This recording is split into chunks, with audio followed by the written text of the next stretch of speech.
मैं इस क्रम को आगे बढ़ाता हूं। हमारे साथ हमारे पड़ोसी जिले सतना से सांसद श्रीमान गणेश सिंह जी हैं। वो भी एक आशीष वचन यहां इन बेटियों के लिए व्यक्त करें और उसके बाद फिर वरमाला का कार्यक्रम हम करेंगे। बोले श्यावर रामचंद्र भगवान की, शंकर पार्वती भगवान की, हनुमान जी महाराज की।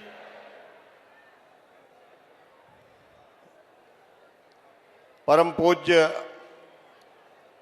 पीठाधीश्वर श्रद्धेय श्री धीरेन्द्र कृष्ण शास्त्री जी, मंच पर विराजमान सभी पूज्य संतगण, दुनिया के विभिन्न देशों से आए हुए हमारे अतिथि के रूप में पधारे सभी राजदूतगण, आज जिन 300 जोड़ों का विवाह हो रहा है ऐसे सभी हमारे वरवधू, उनके परिवारजन, उपस्थित भाइयों बहनों मित्रों, सचमुच आज का ये उत्सव अंतर्राष्ट्रीय जगत के लिए एक उदाहरण बन गया। भारत की सनातन संस्कृति को जिस तरह से इस पवित्र भूमि से दुनिया में फैलाने का प्रयास हो रहा है वो अद्भुत है।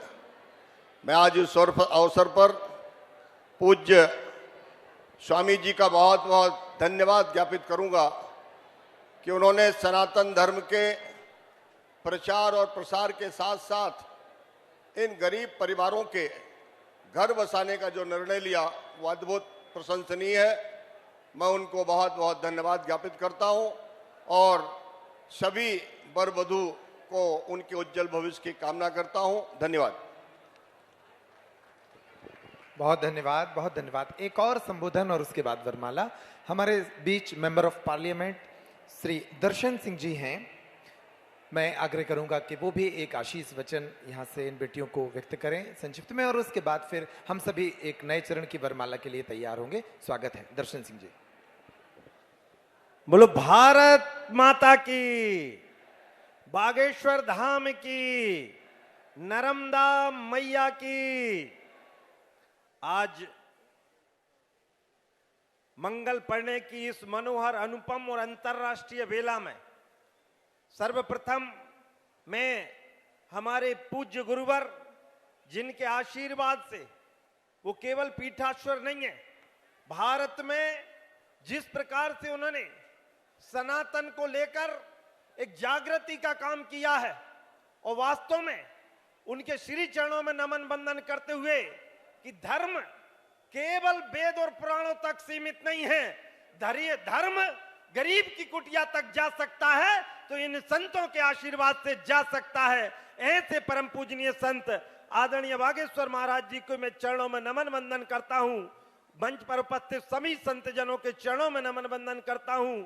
आज विदेशों से हमारे बीच में राजदूत के रूप में 8 देशों के यहाँ राजदूत आए हैं, उन सब का अभिनंदन करता हूं। हमारे सांसद गणेश सिंह जी सहित अन्य पदाधिकारियों का हृदय से वंदन करता हूं। और ये 300 जोड़े जो आज मंगल पढ़ने के अनुपम बेला में यहाँ पर अपना जीवन साथी बनाने जा रहे हैं, मैं उनको नमन करता हूं इस भाव के साथ कि कौन किसका रकीब होता है, कौन किसका नसीब होता है, और बन जाते हैं रिश्ते नाते जहां जिसका नसीब होता है।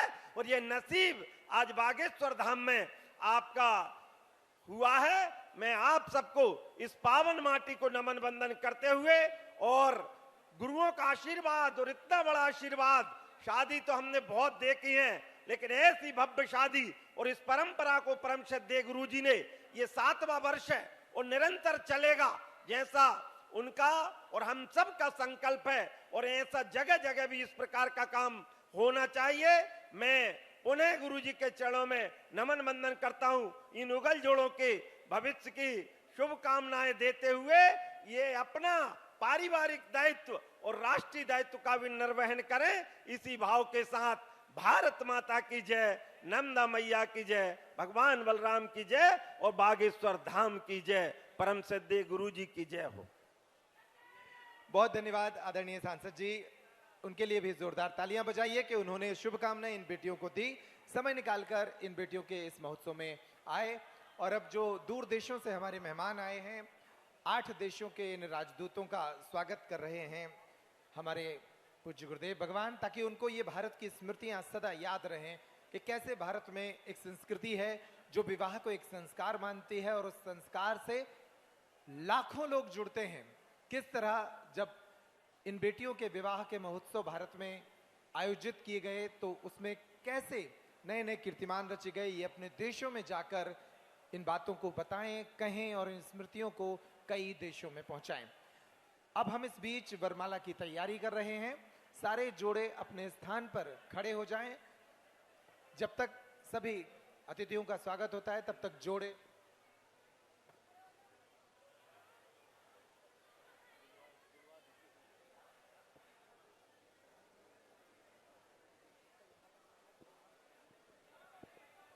सभी को अपने स्थान पर खड़ा कर दें। आचार्य गण देख लें सभी जोड़ों को कि सभी परंपरा के अनुसार अपने स्थान पर खड़े हो जाएं।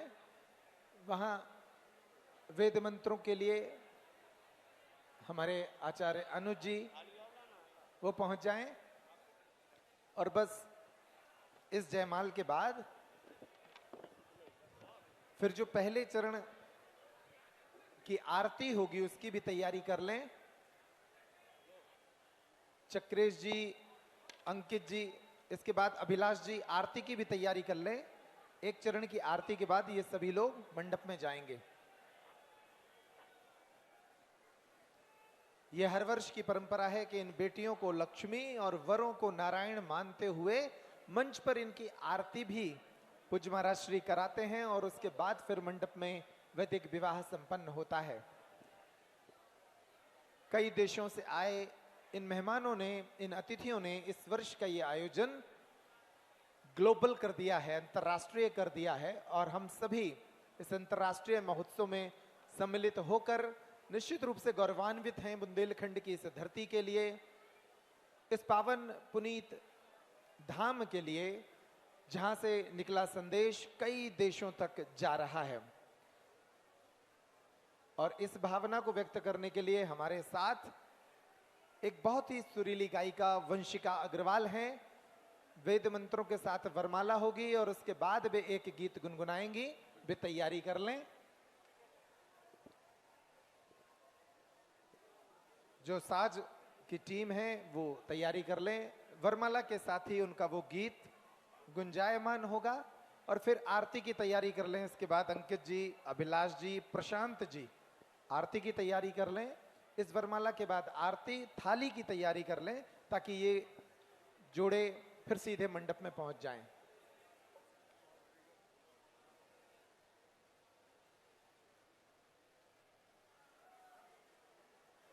ये बहुत पावन पुनीत क्षण कि 8 देशों के राजदूतों ने आकर इन बेटियों को आशीर्वाद दिया। कुछ तो सपरिवार आए हैं और ये बहुत शानदार अवसर बना है।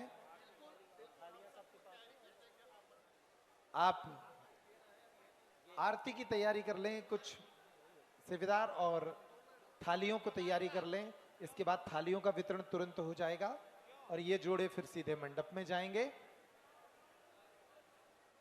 अनेक देशों से आए इन अतिथियों का यथा संभव और यथा परंपरा स्वागत सम्मान किया जा रहा है ताकि वे अपने देश में जब जाएं तो भारत की इस संस्कृति के विषय में, भारत की इस आतिथ्य के विषय में वहां बताएं, कहें कि कैसे भारत में जब बेटियों का विवाह होता है तो उत्सव मनाया जाता है और कैसे ये बेटियां जब ब्याही जाती हैं बागेश्वर धाम पर तो उत्सव किस भव्य स्तर पर पहुंचता है, क्या विराट महोत्सव होता है।